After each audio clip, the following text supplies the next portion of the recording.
En estos momentos yo dedico con todo cariño para toda mi población de la Aramarca la difusión de guaja y corneta, guajarapucu,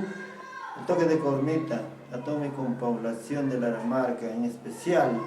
también para uno de los mejores de Quierco, Stanis Andrés, que descanse en paz. Él fue el hombre donde nosotros hemos chocado corneta a corneta. Y de paso también felicito a los que están tocando, Calixto Hernández, también representado por la marca en otros lugares, a Luis Morales,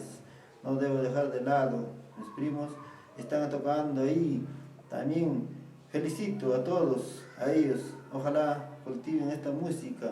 otro más que vengan hacia aquí, tocar las músicas autónomas de la marca.